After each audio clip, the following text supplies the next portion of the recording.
အားလုံးမင်္ဂလာပါခင်ဗျာဒီနေ့ဗီဒီယိုလေးမှာတော့ကျွန်တော်တို့ page setting ထည့်တဲ့ဒုတိယနည်းလမ်းလေးကိုထပ်ပြီးတော့မျှဝေပေးသွားမှာဖြစ်ပါတယ်ဒီနည်းလမ်းလေးကတော့ကျွန်တော်တို့အရင်ကလွယ်ကူရိုးရှင်းပြီးတော့ကျွန်တော်တို့ရဲ့ page မှာလိုအပ်မယ် welcome post လေးတွေပြီးလို့ရှိရင်ကျွန်တော်တို့ဒီ WhatsApp account တွေချိန်နည်းတွေတကယ်လို့မချိန်ချင်ဘူးဆိုလို့ရှိရင်လည်းကျွန်တော်ပြန်ပြီးတော့ဖြုတ်နည်းလေးအပြင်မှာကျွန်တော်တို့မထည့်ချင်တဲ့ button လေးတွေရှိကြရင်လည်းကျွန်တော် bypass လုပ်နည်းလေးတွေကိုဒါမျှဝေပေးသွားမှာဖြစ်ပါတယ်အရင်ကလွယ်ကူပါတယ်မဖြစ်မနေသိရမယ့်အချက်လေးတွေကိုကြည့်စေချင်ပါတယ်ဒါဆိုရင်ကျွန်တော်ရဲ့ဒီလိုလေးကိုစလိုက်ရအောင်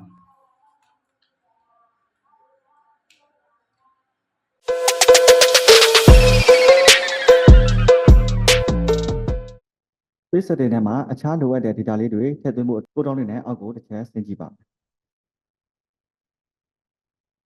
်ဒီနေရာမှာ CMO ကိုနှိပ်ပေးရမှာဖြစ်ပါတယ်ဒါဆိုလို့ရှိရင်ကျွန်တော်တို့ဒီမှာအဆင့်အလိုက်မပြီးသေးတဲ့ process လေးတွေကိုဒီခုကဲ့သို့တွေ့မြင်ရမှာဖြစ်ပါတယ်ပထမအဆင့်ကတော့ကျွန်တော်ဒီမှာ add a profile picture နဲ့ cover photo ဆိုပြီးထည့်ရန်ကြရှိပါတယ်ဒါလေးကိုတော့ကျွန်တော် tutorial လေးတက်တက်ဆောင်ပေးမှာဖြစ်တဲ့အတွက်ဒီစနစ်ကိုတော့ခဏကြော်လိုက်ပါမယ်နောက်ထပ်တစ်ဆင့်အနေနဲ့ကျွန်တော်ဒီမှာ help people find you ဆိုပြီးတော့ section လေးမှာ link to your website ဆိုပြီးတော့တွေ့မြင်ရမှာဖြစ်ပါတယ်ဒီနေရာမှာကျွန်တော်တို့ website တွေတစ်ခုကိုထည့်သွင်းပြီးလို့ရပါတယ်ဒါကြောင့် website ထည့်သွင်းဖို့အတွက် link to your website ကိုတစ်ချက်နှိပ်လိုက်ပါမယ်ပြီးလို့ရှိရင် scroll down လေးနဲ့အောက်ကိုဆင်းပါမယ်အောက်ဆုံးမှာတွေ့မြင်ရတာကတော့ website section လေးဖြစ်ပါတယ်ကျွန်တော်တို့မှာ website ရှိတယ်ဆိုရင်တော့ add website ကိုနှိပ်ပြီးတော့ထည့်သွင်းပြီးလို့ရပါတယ်ဒီနေရာလေးမှာ website address ကိုထည့်ပေးရမှာဖြစ်ပါတယ်အဲ့တော့ကျွန်တော် website address လေးတစ်ခုကိုထည့်လိုက်ပါမယ်โอเคဒါဆိုလို့ရှိရင်ကျွန်တော်ရဲ့ဒီ website လေးကိုထည့်ပြီးတာကိုတွေ့မြင်ရမှာဖြစ်ပါတယ်ကျွန်တော် remove လုပ်ချင်တယ်ဆိုလို့ရှိရင်ဒီမှာ remove button လေးကိုနှိပ်ပြီးလို့ရပါတယ်နောက်ထပ် website တစ်ခုကိုထည့်ချင်တယ်ဆိုလို့ရှိရင် add website ဆိုပြီးတော့နှိပ်ပေးရမှာဖြစ်ပါတယ်ဒီနေရာမှာနောက်တစ်ခုထပ်ပြီးတော့ထည့်သွင်းပြီးလို့ရပါတယ်ဒါကတော့ကျွန်တော်မထည့်တော့ပါဘူးအဲ့တော့ကျွန်တော် website ကိုထည့်ပြီးပါဖြစ်တဲ့အတွက် save ကိုနှိပ်ပေးရမှာဖြစ်ပါတယ်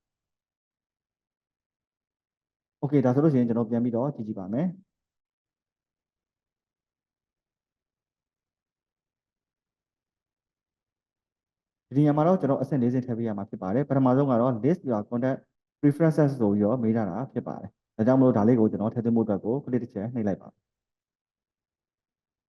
ါလေးကတော့ကျွန်တော်တို့ဒီ WhatsApp account နဲ့ကျွန်တော်တို့ဒီ Facebook page နဲ့ကိုချိန်ခိုင်းတာဖြစ်ပါတယ်ကျွန်တော်ကတော့ဒီ WhatsApp account ကိုချိန်ဖို့သိပြီးတော့ဆန္ဒမရှိပါဘူးဘာကြောင့်လဲဆိုလို့ရှိရင်ကျွန်တော်နိုင်ငံအနေနဲ့ဒီ WhatsApp application ကိုသုံးတာဒါတော်တော်နည်းပါတယ် user တွေအနေနဲ့ဒီ WhatsApp လေးကိုကျွန်တော်ချိန်ထားမယ်ဆိုလို့ရှိရင်ကျွန်တော်တို့မှာ error ရှိပါတယ်ဒါတော့ကျွန်တော်တို့ရဲ့ page နဲ့ဒီ WhatsApp ဆိုတဲ့ account လေးကိုကျွန်တော်တို့ချိန်ခိုင်းတာဖြစ်ပါတယ်ကျွန်တော်အနေနဲ့ကတော့ဒီ WhatsApp account လေးကိုချိန်တာကိုသိပြီးတော့အားမပေးချင်ပါဘူး။ဘာဖြစ်လို့လဲဆိုလို့ရှိရင်ကျွန်တော်တို့နိုင်ငံ user အနေနဲ့ဒီ WhatsApp account ကိုသုံးတဲ့သူအရင်နည်းပါတယ်နော်။ကျွန်တော်တို့ဒီ account ကိုချိန်ထားလိုက်မယ်ဆိုလို့ရှိရင်ဒီ boost တွေလုပ်တဲ့အခါမှာလည်းကျွန်တော်ဒီ WhatsApp account ကိုသွားပြီးတော့ဒါကြော်ညာပေးတာရှိပါတယ်နော်။အဲ့ဒီအချိန်မှာကျွန်တော် Messenger company ရမယ်ဆိုလို့ရှိရင်ဒီ WhatsApp button တွေထည့်ခိုင်းတာတွေရှိတယ်။နောက်ထပ်တစ်ဆင့်အနေနဲ့ကျွန်တော်တို့ WhatsApp account ရှိတယ်ဆိုရင်တော့မှ user တွေအသုံးနေတဲ့ WhatsApp account ကိုသွားပြီးတော့ကျွန်တော်တို့ boost ကြော်ညာတွေကသွားပြနေရတဲ့အတွက်ကျွန်တော်တို့ဒီ platform ကိုသုံးတဲ့အတွက်ငွေသားပို့ပြီးတော့ပုံသွားတယ်ကျွန်တော်တို့သိပြီးအကျိုးကျေးဇူးမခံစားဘူးเนาะဒါကြောင့်မလို့ဒီချက်တွေကြောင့်ကျွန်တော်ကတော့ WhatsApp account ကိုထည့်ဖို့သိပြီးတော့အကြံမပြုလို့ပါဘူးတကယ်လို့မဖြစ်မနေထည့်ရမယ်ဆိုလို့ရှိရင်တော့ဒီနေရာမှာကျွန်တော်တို့ရဲ့ zip code နံပါတ်ကလေးဖြစ်ပါတယ်ဒါ MS ဆိုတာမြန်မာနိုင်ငံ country code ဖြစ်ပါတယ် +95 ဖြစ်ပါတယ်ဒါကိုကတခြားနိုင်ငံမှာနေတယ်ဆိုလို့ရှိရင်လည်း click တစ်ချက်နှိပ်လိုက်ပါဒါဆိုလို့ရှိရင်ကျွန်တော်နိုင်ငံတွေအများကြီးကြာလာမှာဖြစ်ပါတယ်ကိုနေတဲ့နိုင်ငံကိုရွေးချယ်ပေးရုံပဲဖြစ်ပါတယ်ပြီးလို့ရှိရင်ဒီနေရာမှာကျွန်တော်0တစ်လုံးဖြုတ်ပြီးတော့ကျွန်တော်တို့ရဲ့ဖုန်းနံပါတ်ကို WhatsApp account ရှိတဲ့ဖုန်းနံပါတ်ကိုဒါထည့်ပေးရမှာဖြစ်ပါတယ်ပြီးလို့ရှိရင်ဒီအောက်မှာရှိတဲ့ send code to WhatsApp button ဆိုတာကိုနှိပ်ပေးလိုက်မယ်ဆိုလို့ရှိရင်ကျွန်တော်တို့ရဲ့ WhatsApp account ကို Facebook ကနေပြီးတော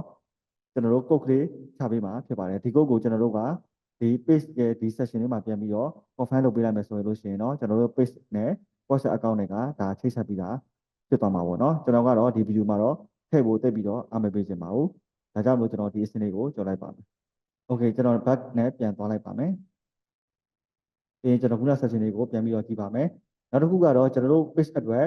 add an action button ကိုရွေးရမှာဖြစ်ပါတယ်ဒါကတော့ကျွန်တော်တို့ page မှာမြင်တွေ့ရတဲ့ဒီ messenger button တွေကျွန်တော်တို့ဒီ call now ဆိုတဲ့ button လေးတွေကိုဒါဆိုလိုချင်တာဖြစ်ပါတယ်ဒါကြောင့်မို့ကျွန်တော် page မှာ button ထည့်ဖို့အတွက်ကို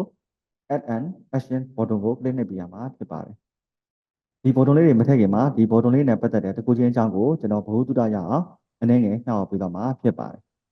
နံပါတ်1တွေ့ရတဲ့ဒီ put now ဆိုတာဒီကတော့ကျွန်တော်ဒီ hotel တွေ restaurant တွေမှာအသုံးများပါတယ်ဒီကောင်လေးကတော့ကျွန်တော်တို့ဒီ booking လုပ်တဲ့အချိန်မှာဒီ schedule 2အနေနဲ့ကျွန်တော် booking ဆောင်ရတဲ့အခါမှာ ဒီ hotel တွေ restaurant တွေကတော့ထည့်သွင်းတာမျိုးတွေလည်းရှိပါတယ်နောက်တစ်ခုကတော့ကျွန်တော်တို့ sign up ဖြစ်ပါတယ် sign up ဆိုတာကတော့ကျွန်တော်တို့မှာ website ရှိမှထည့်လို့ရမှာဖြစ်ပါတယ် website ရှိမယ်ဆိုလို့ရှိရင်ကျွန်တော်တို့ရဲ့ website ကနေပြီးတော့ဒီ site ကျွန်တော်တို့ရဲ့ဒီ website ကို sign up လုပ်ဖို့အတွက်ဒီ sign up form လေးထုတ်လို့ရပါတယ်အဲ့ဒီ sign up form ရဲ့ link ကိုထည့်ပေးမှသာကျွန်တော်တို့ဒီ sign up ဆိုတာကိုသုံးလို့ရမှာဖြစ်ပါတယ်တကယ်လို့ကိုယ့်မှာ website မရှိသေးဘူးဆိုရင်တော့အသုံးပြုလို့မရပါဘူးနောက်တစ်ခုအနေနဲ့ကတော့ start order ဖြစ်ပါတယ်ဒါကတော့ကျွန်တော်တို့ဒီ food နဲ့ပတ်သက်တဲ့ restaurant ဆိုင်တွေမှာဒါအသုံးပြုတဲ့ order form ပုံစံဖြစ်ပါတယ်ဒါလည်းကျွန်တော်တို့အနေနဲ့စားသောက်ကုန်လုပ်ငန်းတော့လုပ်တယ်စားသောက်ကုန်လုပ်ငန်းနဲ့သက်ဆိုင်တဲ့ကျွန်တော်တို့ website မရှိသေးဘူးဆိုရင်တော့ဒီ tool ကိုသုံးလို့ရမှာမဟုတ်ပါဘူးနောက်တစ်ခုကတော့ view shop ဖြစ်ပါတယ် view shop ကတော့ကျွန်တော်တို့ဒီအားလုံးသိတဲ့အတိုင်းပဲကျွန်တော် e-commerce website ပုံစံမျိုးတွေရှိမယ်နောက်တစ်ခုအနေနဲ့ကျွန်တော်တို့ page မှာကျွန်တော်တို့ဒီ shop page တွေဒါကျွန်တော်တို့စောက်ခဲ့မှုတယ်ဆိုလို့ရှိရင်တော့ဒီကျွန်တော်တို့ရဲ့ shop page တွေကိုထည့်ဖို့အတွက်ဒီနေရာမှာ shop page link ကိုထည့်လိုက်မယ်ဆိုလို့ရှိရင်ဒီ view shop ဆိုတာကိုကျွန်တော်တို့သုံးလို့ရမှာဖြစ်ပါတယ်နောက်တစ်ခုကတော့ get ticket ဖြစ်ပါတယ်ဒါကတော့အားလုံးသိပြီးတဲ့အတိုင်းဖြစ်ပါတယ်ကျွန်တော်ဒီ mail map တွေတခြားသောစသဖြင့်ပေါ့နော်ဒီ website တွေနဲ့ရှိတယ်ဒီညနေကျွန်တော် customer တွေဖောက်တယ် mail map တွေရှိတယ် show web map တွေရှိတယ်စသဖြင့်ပေါ့ကျွန်တော်ဒီလို ticket တွေနဲ့ပတ်သက်ပြီးတော့အသုံးပြုတဲ့ tools တွေဖြစ်ပါတယ်ဒီတစ်ခုကတော့အားလုံးသိပြီးသားဖြစ်ပါတယ် message button ဖြစ်ပါတယ်ပေါ့နော်တို့ရဲ့ page ကိုစာပို့စေချင်တယ်ဆိုရင်ဒီ button ကိုထည့်သွင်းပေးလို့ရပါတယ်နောက်တစ်ခုကတော့ send WhatsApp message ပေါ့နော်ကျွန်တော် WhatsApp account ကိုလည်း message ပို့မယ်ဆိုလို့ရှိရင်ဒီ button လေးကိုသုံးလို့ရပါတယ်ကျွန်တော်နိုင်ငံမှာတော့သိပြီးတော့အသုံးပြုတာမရှိပါဘူးเนาะနောက်တစ်ခုကတော့ call now button ဖြစ်ပါတယ်ကျွန်တော်တို့ page ကိုဒါဖုန်းအလွယ်တကူဆက်မယ်ဆိုလို့ရှိရင်ဆက်လို့လွယ်ကူစေရန် call now button လေးကိုထည့်သွင်းပေးတာဖြစ်ပါတယ် call now button ကိုထည့်မယ်ဆိုလို့ရှိရင်သူ့ကို click တစ်ချက်နှိပ်လိုက်တာ ਨੇ ကျွန်တော် next ကိုနှိပ်ပြီးလို့ရှိရင်ကျွန်တော်တို့ရဲ့ traffic ကိုထည့်ပေးရပါမယ်ဖုန်းနံပါတ်ကိုထည့်ပေးရပါမယ်ဒါဆိုလို့ရင်ကျွန်တော်တို့အနေနဲ့ဒီ corner button လေးကိုအလွယ်တကူထည့်သွင်းပေးလို့ရပါတယ်နောက်တစ်ခုကတော့ send email ပေါ့နော်ဒါကလည်းကျွန်တော်နိုင်ငံမှာသိမသုံးပါဘူးကျွန်တော်ရှိကို email ပို့စေခြင်းတဲ့အချိန်မှာကျွန်တော်ဒါကိုအသုံးပြုတာဖြစ်ပါတယ်နောက်တစ်ခုကတော့ contact us ဖြစ်ပါတယ်ဒါကတော့ website ရှိတဲ့သူတွေအနေနဲ့ကျွန်တော်တို့ရဲ့ website မှာ contact section ဆိုတာရှိပါတယ်ဒီ contact section မှာကျွန်တော်တို့နာမည်ဖြည့်ရမယ် Gmail ဖြည့်ရမယ်ပြီးလို့ရှိရင်ဖုန်းနံပါတ်ဖြည့်ခိုင်းတဲ့ website တွေလည်းရှိသလိုကျွန်တော်တို့ဒီကိုပို့ချင်တဲ့စာလေးကိုပဲပို့ပါဆိုတဲ့ဒီ contact ပေါ့နော်ကျွန်တော်တို့ကိုဆက်သွယ်ပြောဆိုလို့ရတဲ့ form လေးရှိပါတယ်ဒီ form လေးကိုထုတ်ပြီးတော့အဲ့ဒီ form ရဲ့ link ကိုဒီနေရာမှာထိဆက်ပေးရမှာဖြစ်ပါတယ်ဒါလည်း website ရှိတဲ့သူမှသာအသုံးပြုလို့ရမှာဖြစ်ပါတယ်နောက်တစ်ခုကတော့ land mode ဖြစ်ပါတယ် land mode ကတော့ကျွန်တော်တို့မှာ website ရှိမယ် blog တွေရေးမယ်အဲ့ဒီ website မှာအဲ့ဒီက blog post တွေနဲ့ပတ်သက်ပြီးတော့ဒါကြည်ကြည်ပြတ်ပြတ်ထပ်ပြီးတော့ဖတ်ချင်တယ်ဆိုလို့ရှိရင် blog post web page ရှိတဲ့ link ကိုထုတ်ပြီးတော့ဒီနေရာမှာထည့်ပေးရမှာဖြစ်ပါတယ်โอเคနောက်တစ်ခုကတော့ကျွန်တော်တို့မှာ watch now button ဖြစ်ပါတယ်ဒါကတော့ကျွန်တော်တို့ YouTube channel မှာကျွန်တော်တို့ရဲ့ video ကိုကြည့်နေခြင်းနဲ့ဆိုလို့ရှိရင်လည်းဒါ YouTube channel ရဲ့ link ကိုထည့်လို့ရသလိုကျွန်တော်တို့ website မှာလည်းမျှဝေပေးထားတဲ့ video course တွေရှိတယ်ဆိုလို့ရှိရင်လည်းဒီ video file link ကိုထုတ်ပြီးတော့ဒီ button လေးမှာထည့်သွင်းပေးလို့ရပါတယ်โอเคနောက်တစ်ခုကတော့ basic group ဖြစ်ပါတယ်ကျွန်တော်တို့မှာလုပ်ငန်းနဲ့ပတ်သက်ပြီး page တာမှာကပဲနဲ့ group ပါဖွင့်ထားတယ်ဆိုလို့ရှိရင်တော့ဒီ page ကနေတစ်ဆင့်ကျွန်တော်တို့ရဲ့ group ကိုဒီ user တွေ customer တွေကိုဒါရောက်ရှိလာစေချင်တယ်ဆိုရင်တော့ဒီ button လေးကိုအသုံးပြုတာဖြစ်ပါတယ်အဲ့တော့တချို့လုပ်ငန်းတွေအနေနဲ့ကလည်း page လည်းရှိတယ် group လည်းရှိတယ်ဆိုလို့ရှိရင်တော့သူတို့ရဲ့ group ကိုဒီ user တွေကြီးထွားလာအောင်ကျွန်တော်တို့ဒီ visit group ဆိုတာကိုထည့်သွင်းပြီးတော့အသုံးပြုတာဖြစ်ပါတယ်သူရဲ့အားသာချက်ကတော့ကျွန်တော်တို့ page မှာအသုံးပြုမယ်ဆိုလို့ရှိရင်တော့ Facebook ရဲ့ policy တွေအများများပါတယ်သူတို့မတင်ရတဲ့ပုံတွေရှိတယ် copyright ကြီးတာတွေရှိတယ် prohibited content ဆိုတဲ့သူတို့ချမှတ်ထားတဲ့မူတွေစီးမြင့်တွေရှိတယ်ပေါ့နော်ဒါကြောင့်မို့ page မှာဆိုလို့ရှိရင်တော့ကျွန်တော်တို့လုပ်ငန်းနဲ့ပတ်သက်ပြီးတော့အသုံးတို့အပြောဆိုတာစာကျွန်တော်သတိထားပြီးတော့တတ်သက်ချက်တွေနဲ့အသုံးပြုရတာဖြစ်ပါတယ်တကယ်လို့ group မှာဆိုရင်တော့လွတ်လပ်စွာပြောဆိုလို့ရတဲ့အတွက်တချို့ page admin အနေနဲ့ကတော့ဒီလို basic group ကိုရမှန်ရခါမှာထည့်သွင်းပြီးတော့သုံးသပ်ကြတာရှိပါတယ်နောက်တစ်ခုအနေကတော့ play game ဖြစ်ပါတယ်ကျွန်တော်တို့မှာ game နဲ့ပတ်သက်တဲ့ page တွေ website တွေရှိရဆိုလို့ရှိရင်เนาะဒီနေရာမှာကျွန်တော်တို့ဒီ link လေးကိုထုတ်ပြီးတော့ play game ဆိုပြီးတော့ထည့်မယ်ဆိုလို့ရှိရင်ကျွန်တော်တို့ပြလို့တဲ့ဒီ app web page နေရာကိုရောက်ရှိပြီးတော့အသုံးပြုလို့ရမှာပဲဖြစ်ပါတယ်နောက်တစ်ခုကတော့ buy now ဖြစ်ပါတယ်ဒါကတော့ကျွန်တော်တို့ online မှာကိုယ်ပိုင် store ဆိုင်မျိုးတွေစောက်ထားတယ် website မှာ e-commerce လိုမျိုး website တွေစောက်ထားတယ်နောက်တစ်ခုအနေနဲ့ကျွန်တော်တို့ဒီ shop manager တွေမှာကျွန်တော်တို့ product ကိုထည့်သွင်းထားတယ်ဆိုလို့ရှိရင်တော့အဲ့ဒီရဲ့ shop page ရဲ့ link ကိုဒီနေရာမှာတွဲပြီးလို့ရှိရင်ဒီ button လေးကိုနှိပ်တာနဲ့ကိုယ့်ရဲ့ customer ကကျွန်တော်တို့ရဲ့ shop page ကိုရောက်မှာဖြစ်တဲ့အတွက်ဒီ button လေးကိုအသုံးပြုလို့ရပါတယ်ဒါကတော့ကျွန်တော်ဘိုးသုတအနေနဲ့ညှဝေပေးတာဖြစ်ပါတယ်ကျွန်တော် page မှာတော့အသုံးများတာတော့ message button ရှိပါတယ် call now button ရှိပါတယ်ဒီတစ်ခုကိုအသုံးပြုပါတယ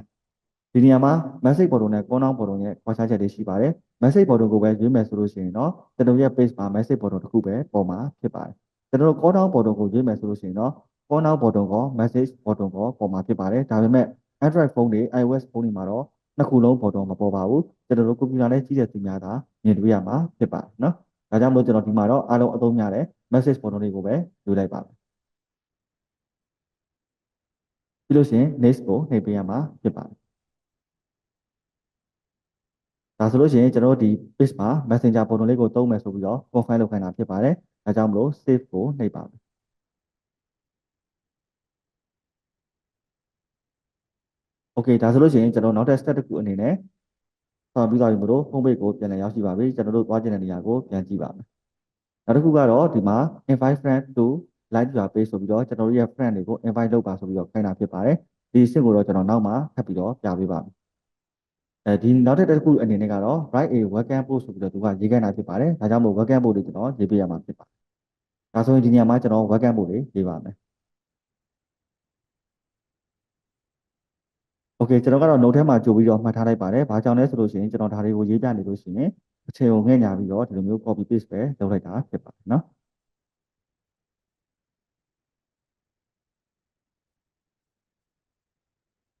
Okay ဒါဆိုလို့ရှိရင်ကျွန်တော်ဒီမှာ welcome board လေးကိုရေးပြီးတာကိုတွေ့မြင်မှာဖြစ်ပါတယ်။တကယ်လို့ကိုကပုံတွေဗီဒီယိုတွေထည့်ချင်တယ်ဆိုရင်တော့ဒီ button လေးတွေကိုအသုံးပြုလို့ရမှာဖြစ်ပါတယ်။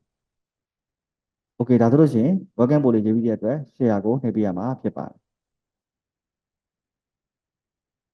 new feed မှာသွားမှာလား boost မှာလုပ်မှာလားလို့မေးတာဖြစ်ပါတယ်။ကျွန်တော်ကတော့ new feed ပဲရွေးထားလိုက်ပါမယ်။ share ကိုနှိပ်ပေးရမှာဖြစ်ပါတယ်โอเคဒါဆိုလို့ရှိရင်ကျွန်တော်ဒီမှာ welcome ပို့လဲရေးပြီးတဲ့အတွက်ကျွန်တော်ဒီဘေးမှာ button အမှန်ကျစ်အစိမ်းလေးကိုတွေ့မြင်မှာဖြစ်ပါတယ်ဒီ invite friend လောက်တာတော့ကျွန်တော်နောက်ဗီဒီယိုတွေပုံနဲ့တက်တက်ပြသပေးမှာဖြစ်ပါတယ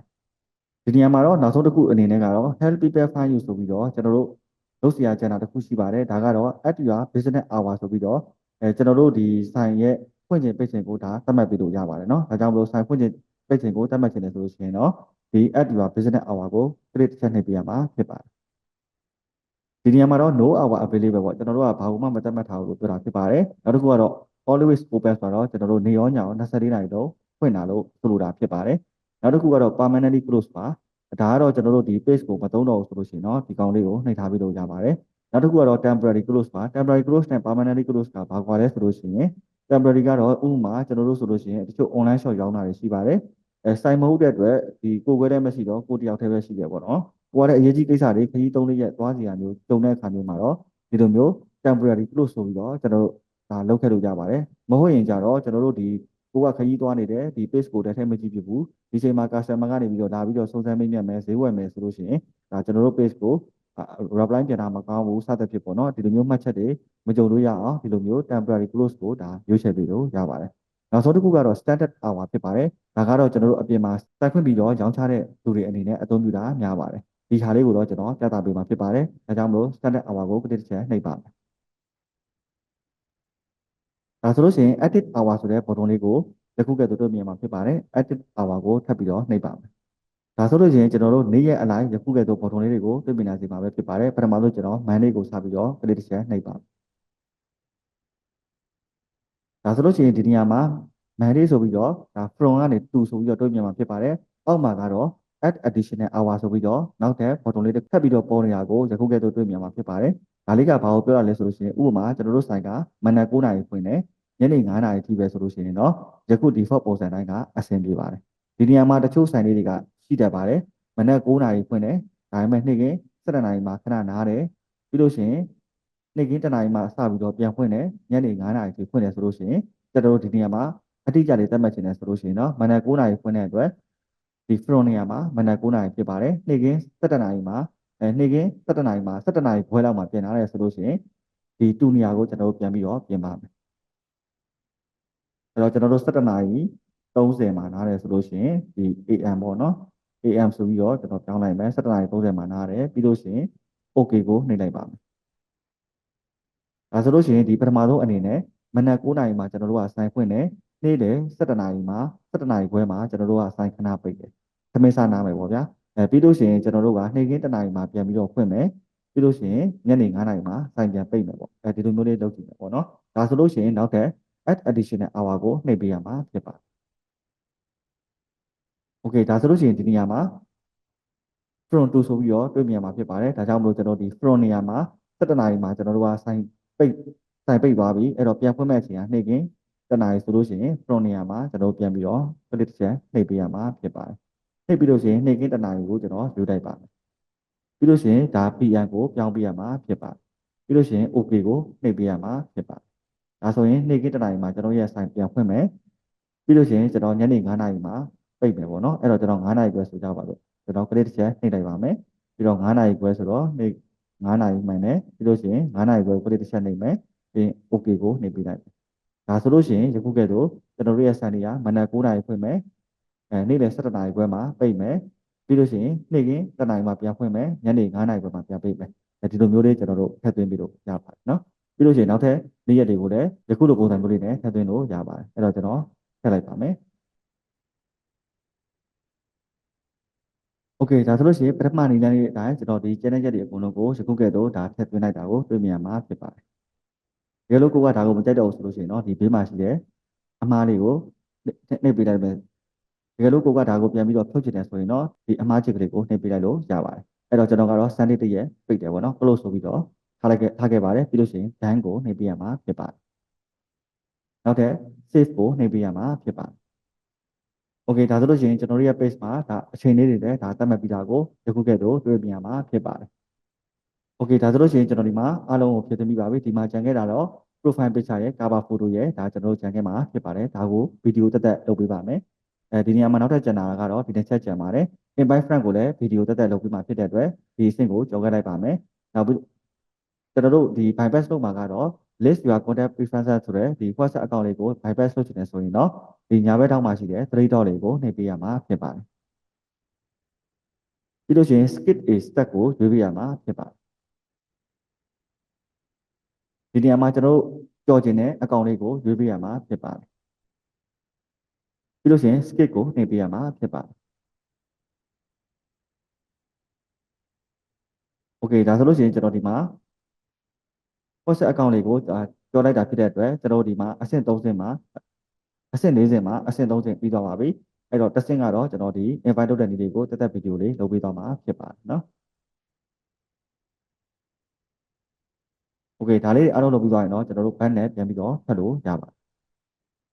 โอเคဒီမှာကျွန်တော်တို့ရဲ့ page ID တွေက ghost ဆိုပြီးတော့တွေ့မြင်မှာဖြစ်ပါတယ်နော်ဒီမှာကျွန်တော်တို့ဗားတန်းအစိမ့်လေးမဆုံးသေးတာကတော့ကျွန်တော် cover photo နှစ်ခုထည့်ဖို့ကြံခဲ့တယ်နောက်တစ်ခုအနေနဲ့ကျွန်တော်တို့ friend invite လုပ်ဖို့ကြံသေးတယ်ပေါ့နော်ဒီ3ချက်ထည့်ပြီးသွားရင်တော့ကျွန်တော်တို့ကလုံးဝ excellent ဆိုပြီးတော့ဒီအစိမ့်ဗားတန်းလေးကပြည့်သွားမှာဖြစ်ပါတယ်နော်โอเคဒါလေးကတော့ကျွန်တော်တို့ဒီ page မှာထည့်ဖို့လိုအပ်တဲ့အချက်လေးများကိုပတ်တူးအနေနဲ့တက်ပြီးတော့မျှဝေပေးသွားတဲ့ဗီဒီယိုတွေဖြစ်ပါတယ်ဒါလေးကိုလိုက်လုပ်ကြည့်လို့အဆင်ပြေမယ်လို့ယုံကြည်ပါတယ်နောက်ဗီဒီယိုမှာတော့ကျွန်တော် cover photo ဆွဲနည်းတွေ page logo ထည့်နည်းတွေနဲ့ friend invite လုပ်နည်းတွေများကိုထပ်ပြီးတော့မျှဝေပေးသွားမှာဖြစ်ပါတယ်အားလုံးကျေးဇူးတင်ပါတယ်ခင်ဗျာ